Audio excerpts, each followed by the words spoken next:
Bienvenue sur le podcast qui vous donne de l'empowerment. Si vous êtes ici, ce n'est absolument pas par hasard. Je suis Laurita et ma mission est de vous guider vers une vie plus consciente, plus alignée et plus harmonieuse. Je vous diffuse chaque jour de l'inspiration et partage mes réflexions pour vous permettre d'incarner la personne que vous méritez d'être. Si ce podcast vous plaît, je vous invite à le partager, à le noter avec la note qui vous semble la plus juste et à vous abonner pour ne rien louper.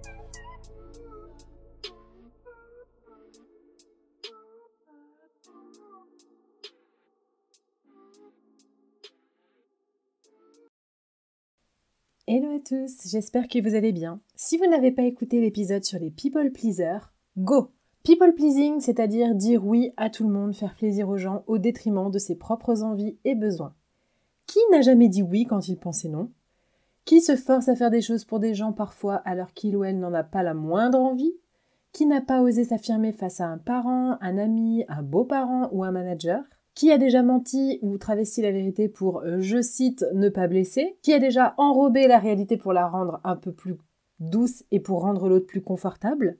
Tout le monde a déjà fait ça. Et vous savez quoi? Ne pas oser s'affirmer, c'est un peu de la manipulation. Ne commencez pas à vous exciter, je vais tout vous expliquer. Et pour mettre totalement les pieds dans le plat, parce que c'est ce qu'on fait par ici, figurez-vous qu'on a du mal à arrêter de faire plaisir aux autres et se faire passer après, faire passer les besoins des autres avant les nôtres, parce que ça nous rend fiers de nous. Voilà.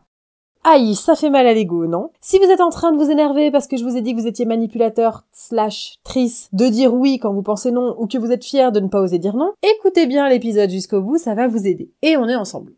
Ne pas s'affirmer, ça permet de se sentir fier de soi. Oui, vous avez bien entendu. Parce que finalement, qu'est-ce qu'on y gagne de ne pas s'affirmer? Dire oui quand on pense non n'est pas uniquement une marque de faiblesse ou de manque de confiance, c'est aussi une façon d'être fier de soi, d'être une personne altruiste, loyale, fiable, etc. Je suis sympa, je suis fiable, je suis là pour mes amis, je fais passer les besoins des autres avant les miens, c'est super, sur papier. Ça a l'air d'être une personne très sympa, comme ça. Pour les autres, c'est clair que c'est une personne au top. Mais pour nous-mêmes, on n'est pas vraiment une personne très sympa quand on fait ça. Le fait de toujours dire oui, c'est la recherche constante d'une validation extérieure. C'est aussi peut-être parfois essayer de contrôler la perception que l'autre a de nous. Et souvent, on ne se rend pas compte que ça vient de notre éducation, de notre passé, de notre vision du monde, etc. Donc dans cet épisode, on va comprendre d'où ça vient, le fait de toujours dire oui, de toujours faire passer les autres avant soi. Pourquoi faut vite se débarrasser une bonne fois pour toutes de cette pratique, parce que on n'a pas besoin de la validation extérieure, on peut se valider soi-même. Et comment ça va nous aider de se débarrasser de ça, à vivre nos rêves et à tout déchirer. Première question qu'on peut se poser, c'est pourquoi à quel moment ça commence de faire passer les besoins des autres avant les siens. Quand on est enfant, on fait passer clairement ses besoins avant tous ceux des autres. On s'en fout de partager, on a envie d'avoir la plus grosse part, on n'a pas du tout envie de faire plaisir particulièrement. Donc, évidemment, la première source, c'est l'enfance. On demande souvent aux enfants de faire passer leurs besoins après ceux des autres. Par exemple, sois sage, ne fais pas de bruit, tu vas réveiller les voisins. Quand on est parent, on demande à l'enfant de bien se comporter, et la monnaie d'échange, c'est l'amour, l'attention et l'affection. Si tu es un bon petit garçon ou une bonne petite fille, alors tu vas être aimé. Par contre, si tu ne fais pas comme je te demande de faire, tu vas être privé d'attention. Est-ce que ça vous parle? Va dans ta chambre, va au coin. La punition si tu n'écoutes pas les besoins, ordres et désirs des autres, ça vous parle ça? On a tous entendu ça une fois dans sa vie, ou alors on l'a tous fait si on a des enfants. Et je vois dans mon entourage tellement de gens qui font des time out, donc isolement, à leurs enfants sans se soucier du résultat. On va plutôt préférer les time in chez nous. Le time out, c'est l'isolement. Soit dit en passant, l'isolement est une forme de torture psychologique, les amis. Tu réfléchis, tu médites sur ce que t'as fait, et by the way, rappelez-vous que quand vous étiez enfant, à aucun moment, être isolé au coin ou dans votre chambre ne vous a permis de méditer. Au mieux, vous vous demandiez comment faire pour défâcher vos parents, et au pire, comment faire pour la prochaine fois ne pas vous faire attraper. Donc, perso, pas très fan des time out, alors que le time in, c'est-à-dire passer du temps avec son enfant pour comprendre quel est le besoin de l'enfant, sa frustration, ses envies, etc., de faire des expériences, et lui faire comprendre que son comportement n'est pas sanctionné parce qu'il écoute ses besoins, là, on est d'accord. Exemple, votre enfant veut renverser son verre d'eau sur votre nouveau canapé. Bon, évidemment, on n'a pas envie, mais il le fait quand même. Au lieu de lui hurler dessus et de l'envoyer dans sa chambre parce qu'il a fait ce qu'on appelle une bêtise, qui était en fait pour lui une expérience, et certains qui pensent « Non, il le fait pour me provoquer, il me teste, il teste mes limites. » Non, tout n'est pas toujours à propos de vous. Donc, à l'inverse, on s'assoit avec lui et on lui explique pourquoi ce qu'il a fait est pas optimal en lui proposant une alternative. Ok, t'as très envie de renverser des verres sur du tissu, bah tiens ce chiffon, va dans la baignoire et amuse-toi. Bref, en gros peut-être que quand on était petit, on n'obtenait pas d'attention de nos parents, à moins de l'avoir gagné grâce à un bon comportement. Donc, qu'est-ce que ça nous a appris, à nous tous, people pleasers que nous étions? On doit faire des choses pour gagner de l'amour, et donc on doit jouer selon les règles des autres pour fitter dans la vie. C'est le fait de faire plaisir à ses parents qui transforme les gens en people pleasing avec la vie. On est conditionné pour faire plaisir aux gens et éviter les punitions, donc on ne nous apprend pas que décevoir c'est normal et c'est ok, et ça arrive et c'est acceptable, et qu'on n'est pas responsable de l'état émotionnel des autres. La mère qui dit à son enfant « Ah, tu m'énerves !» Non, non, non, non. Tu t'énerves toute seule, ma belle. Donner le pouvoir à quelqu'un de bousculer ta paix intérieure, je vous le dis tout le temps, c'est devenir son esclave, n'est-ce pas? Quand on grandit, on n'a pas toujours la force de remettre en cause ce qu'on nous a appris, et c'est pour ça que beaucoup d'entre nous reproduisent exactement les mêmes schémas de l'éducation qu'on a reçus, sans questionner si c'est optimal pour l'enfant d'être puni, ou de faire croire au Père Noël, ou de faire du chantage, etc. Quand on n'est pas content dans la vie, on n'arrive pas forcément à l'exprimer parce qu'on n'a jamais fait ça. Donc, comme on ne sait pas comment faire, comme on ne nous a pas forcément donné les clés, bah, c'est pas de notre faute, mais c'est de notre responsabilité de changer ça aujourd'hui. Et donc, comme je vous le disais en début d'épisode, je pense qu'il y a une certaine addiction qui vient avec le fait de dire oui tout le temps. On sait tous que c'est pas bien de dire oui tout le temps. Parce que si vous dites oui quand vous pensez non, vous manquez d'authenticité avec les autres, ils aiment finalement une version de vous-même qui n'est pas la vraie, ils ne connaissent pas vraiment le fond de votre pensée, et qui plus est, vous engrangez du ressentiment à l'égard de cette personne qui vous, entre guillemets, marche sur les pieds. Donc on sait tous qu'on devrait arrêter de dire oui quand on pense non, mais on n'y arrive pas parce qu'on est addict à ce que ça nous fait ressentir. C'est ce qu'on appelle un ego boost. Ça fait du bien à la confiance, ça fait du bien à l'estime. Même si c'est mauvais pour nous au fond, ça génère des réponses tellement positives de la part des autres. Oh, personne n'a jamais fait ça pour moi. Oh là là, t'es vraiment trop sympa. Toi, t'es vraiment un ami en or. Évidemment que t'es un ami en or, tu te fais passer après tout le monde t'aime, c'est hyper cool. Donc c'est hyper dur de rompre ce cercle vicieux. Les principales raisons pour lesquelles aujourd'hui on n'arrive pas forcément à dire non ou à s'affirmer ou à mettre des limites, ça peut être une première relation amoureuse, peut-être l'abus de la part d'un parent, ça peut être un manque d'estime ou une éducation défaillante, ou peut-être un professeur qui vous a fait du tort. Découvrez pourquoi vous dites oui, qu'est-ce que vous craignez si vous dites ce que vous pensez réellement, quelles seraient les conséquences, et pourquoi vous avez à ce point-là besoin d'être accepté par les autres. Est-ce que vous pensez que les gens ne vous aimeront plus si vous montrez qui vous êtes réellement, et dans ce cas-là c'est vraiment un problème de confiance en soi? Est-ce que vous avez peur de manquer d'amis, ou est-ce que c'est parce que vous vous définissez comme quelqu'un de fiable et que du coup si vous le faites pas, vous allez déconstruire une partie de votre ego que vous avez construite et sur laquelle vous êtes basé toute votre vie? Donc il faut vraiment trouver pourquoi on n'ose pas s'affirmer. Et c'est dur de se regarder avec sincérité. C'est dur de se dire « Ok, j'ai besoin de validation de la part des autres » ou « Oui, j'ai construit mon identité sur le fait d'être serviable ». Mais sans se poser ce genre de questions bien embarrassantes, on ne grandit pas dans la vie. Et le but, c'est pas de se dire « Oh là là, je suis qu'une MERDE ». Non, non, non. Je fais ça et c'est pas bon pour moi et je le fais depuis longtemps et c'est ok. C'est parce que j'ai vécu ci ou ça et voilà comment on m'a éduqué. C'est pas uniquement de ma faute, mais je peux m'en sortir. Et je peux m'en sortir uniquement si je me bouge et que je décide de prendre la responsabilité de mon attitude aujourd'hui. Comment faire du coup pour arrêter? Première chose, et les accords Toltec ne me diront pas le contraire, arrêtons de faire des suppositions. Souvent on est bloqué ou on n'arrive pas à dire non parce qu'on pense que l'autre va réagir d'une certaine façon. Si je fais ça, la personne va se sentir mal, je vais le blesser, je vais le ou la rendre inconfortable. Mais ça, j'ai envie de vous dire, ça ne nous regarde pas. C'est pas notre problème, la personne se sent inconfortable, c'est elle de gérer son état émotionnel. Partir du principe que quelqu'un va mal réagir ou va réagir de façon blessée, etc., c'est une perte de temps. Parce que d'une part, vous pouvez pas contrôler comment les gens vont réagir. Deux, ils ont totalement le droit de réagir comme ils ont envie de réagir. Et trois, ça va aussi vous en dire long sur cette personne. Et en plus, c'est hyper manipulateur de ne pas tout dire pour essayer de contrôler un peu la façon dont l'autre va réagir. C'est essayer de contrôler tant bien que mal le résultat d'une situation ou quelqu'un. Mais rappelons-le, nous ne sommes pas responsables de qui que ce soit à part nous, et en plus, on n'a aucune idée de ce que l'autre va penser. On pense parce qu'on a l'impression de le connaître, mais on a parfois des surprises.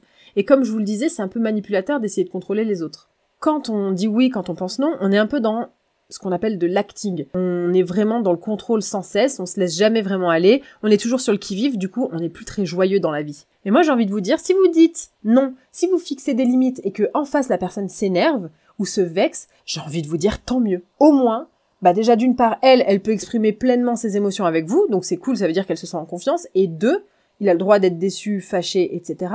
Et la façon dont la personne va réagir à vos limites en dit long sur si cette personne est vos gens ou pas. Est-ce que cette personne est une personne que vous voulez dans votre entourage? Si la personne vous lui dites, écoute, quand tu dis ça, je trouve que c'est pas très valorisant et je trouve ça un peu humiliant et qu'elle se braque et qu'elle s'énerve, est-ce que vraiment on a envie d'être avec une personne comme ça dans notre vie? Non.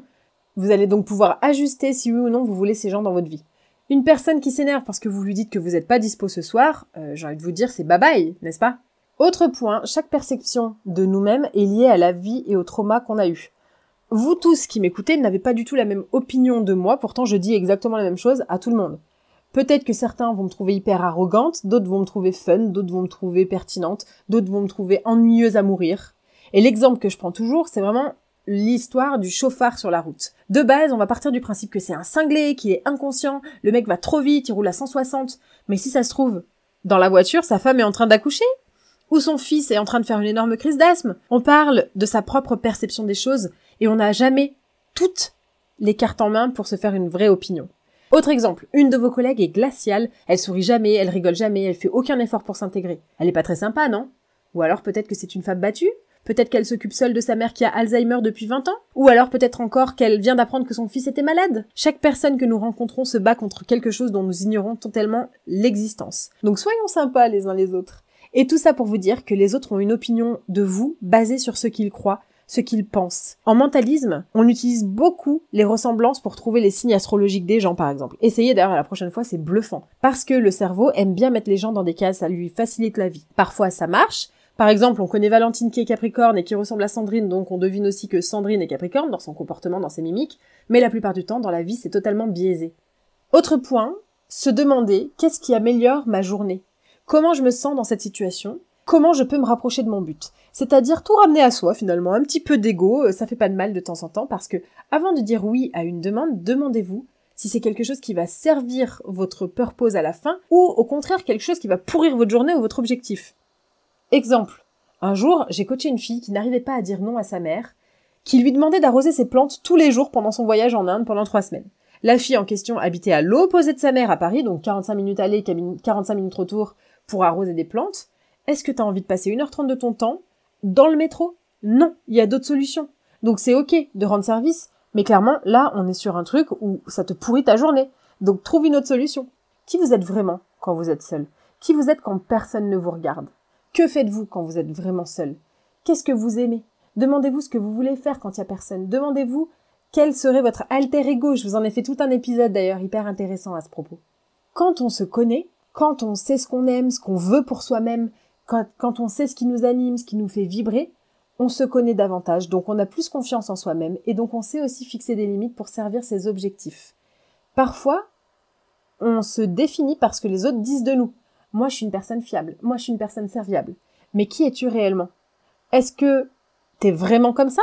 Ou au final, est-ce que peut-être que t'es un peu égoïste, que des fois t'es pas très fiable parce que t'es pas très sûr de toi? Avant, je me définissais comme serviable, mais maintenant, je me rends compte que franchement, je rends des services que vraiment quand c'est des services. Genre, tu peux me chercher le sel dans la cuisine? Non, tu prends tes jambes et tu y vas. Quand la personne peut le faire, bah non, je suis pas ton chien, self-love. Rendre un service, c'est ok, et des fois ça demande des sacrifices, mais ça dépend vraiment de la personne et ça dépend de la situation. On n'est pas toujours obligé d'accepter de rendre des services.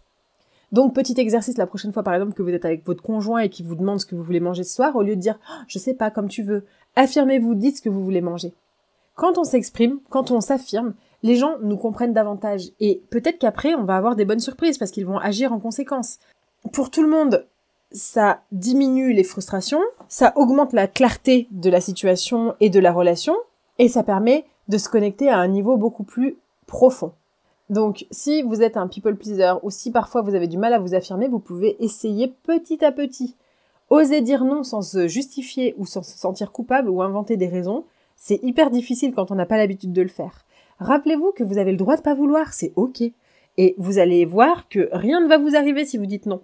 Ou si quelqu'un vous gonfle, si quelqu'un vous saoule, bah exprimez-le et laissez la chance à cette personne de corriger sa façon d'être ou même de s'excuser. Si la personne vous a blessé et que vous ne dites rien, comment voulez-vous qu'il ou elle s'améliore? Commençons avec un mec qui veut par exemple vous vendre le calendrier des pompiers que vous avez acheté 12 fois. Puis après, vous allez essayer avec une amie fiable et petit à petit, vous allez voir que ça va devenir une routine pour vous. Et petit passage self-love, soyez cool avec vous-même, soyez empathique avec vous-même. C'est pas de votre faute. c'est pas juste et on ne naît pas people pleaser. On pense à soi. Les enfants, ils sont hyper égocentrés. On nous a appris à être comme ça, on a été conditionnés comme ça, donc ce n'est pas de notre faute et c'est ok si on n'arrive pas à arrêter parce que c'est dur de défaire d'anciens schémas. Soyons doux avec soi-même et montrons-nous petit à petit comment faire, essayons, tentons avec des parfaits inconnus parce que c'est plus facile et on va voir que finalement c'est jamais grave quand on s'affirme et petit à petit ça va devenir de plus en plus facile. Donc comment faire concrètement? Comme toujours dans les épisodes, je vais vous donner des trucs à faire, des homework, des choses concrètes et bien sûr des situations concrètes pour que vous puissiez vous y rattacher. Donc c'est ok de dire non, c'est ok de mettre des stops. Je vous donne des exemples parce que dans la théorie c'est très sympa mais les cas pratiques c'est beaucoup mieux. Et perso quand j'ai commencé à vouloir m'affirmer, j'ai cherché partout sur YouTube comment faire mais je trouvais vraiment pas de réponse concrète à mes situations. J'ai commencé par message d'ailleurs quand j'ai voulu m'affirmer. Beaucoup plus lâche certes, mais aussi plus de temps pour réfléchir. Donc voici quelques exemples que vous pouvez me piquer et appliquer la prochaine fois. 1. Quelqu'un vous a blessé ou vous vous êtes senti mal par rapport à une remarque, une blague ou une critique. Première pensée qu'on a, et on se sait les amis, si je dis comment quelqu'un me fait me sentir ou comment j'ai trouvé que cette personne avait mal agi, il va plus me parler, il va s'énerver, il va gossiper. Non, stop à cette pensée. Deuxième pensée, ça va me montrer sa vraie nature. Si l'autre n'est pas, entre guillemets, mon Jean, c'est ok de le découvrir aussi. Ça va me faire gagner du temps dans ma vie, je préfère le découvrir maintenant que plus tard. Ça montre sa vraie nature. Donc, exprimons directement nos craintes. Écoute, je sais pas comment tu vas le prendre, mais j'ai besoin de te dire comment je me suis sentie suite à cette remarque. Ça m'a blessée ou j'ai trouvé ça humiliant et j'aimerais à l'avenir que tu arrêtes de reproduire ça. L'autre va soit s'excuser platement, et là c'est nos gens, et vous connaître d'ailleurs beaucoup mieux qu'avant, soit vous dire « Oh là là, t'es rabat-joie !» À vous de décider quel genre vous acceptez dans votre vie. 2. Quelqu'un vous invite à une soirée à laquelle vous n'avez pas envie d'aller. Première pensée, « Je vais être exclu, ils vont plus jamais m'inviter, les gens vont parler sur moi, ils vont me critiquer. » Est-ce que c'est vos gens ça? Non. Merci pour l'invitation, mais franchement ce soir j'ai pas l'énergie. J'espère que vous allez bien vous amuser. Je sais que tu comprends, merci. Astuce by the way manipulation, au lieu de dire, peu importe la situation dans la vie, au lieu de dire « désolé » qui vous met dans une dette, mettez-vous plutôt dans un truc où « merci de ta compréhension, merci de ta patience, t'arrives en retard en meeting? Merci de votre patience les amis. » Vous m'en direz des nouvelles. 3.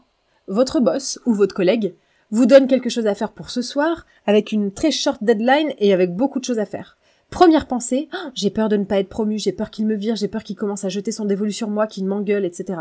Alors déjà, c'est pas ton père. Ensuite, travailler avec des gens qui s'acharnent sur toi parce que tu exprimes une difficulté, c'est pas du leadership. Un leader est à l'écoute, il trouve des solutions et il fait en sorte de faire grandir ses employés et de les faire se sentir entourés. Là, c'est de l'isolement et on l'a déjà dit avant, torture psychologique. Bref, donc on prend son courage à deux mains. On exprime la peur qu'on ressent. Je voudrais pas que ce soit mal interprété, mais franchement, ça me fait beaucoup de charge de travail avant ce soir. J'ai aussi d'autres choses à faire et j'ai besoin aussi de temps dans ma vie perso pour être épanouie au travail. Je voudrais pas être un burn-out parce que j'aime beaucoup ce job. Et vous voyez comment la personne répond. 4. Votre partenaire vous fait une remarque humiliante en public. J'apprécierais que tu ne fasses plus ce genre de blague à l'avenir parce qu'une blague fait rire tout le monde et clairement moi ça ne m'a pas fait rire. Cette fois ça m'a blessée et c'est pas le genre de relation à laquelle j'aspire. Au contraire, on doit prendre soin de notre ego commun. Et on voit comment la personne répond. 5. Une amie ou un parent vous donne des conseils non sollicités. C'est ton point de vue, merci pour le partage, mais je préfère le faire à ma façon ou écouter mon intuition. C'est ok d'oser. Peut-être que les autres vont se vexer, mais au moins vous serez authentique. Au moins vous aurez affirmé ce que vous voulez, votre ressenti, votre volonté. Et leur réaction, c'est de leur côté que ça se gère. C'est eux avec eux-mêmes. Vous allez vite voir qui sont ceux qui ont envie de devenir une meilleure personne et ceux qui sont bloqués avec leur singe sur l'épaule. Écoutez l'épisode si vous ne savez pas de quoi je parle. Et je termine cet épisode avec un grand merci à vous d'être aussi nombreux et fidèles. Le podcast se développe quand on le note, quand on le partage, quand on laisse des commentaires, soit sur Spotify en fin d'épisode, soit sur la page du podcast Apple Podcast. J'adore vous lire, l'équipe est ravie, ça nous encourage à fond. Merci pour tout et j'espère que cet épisode vous a plu. À très vite pour un prochain épisode.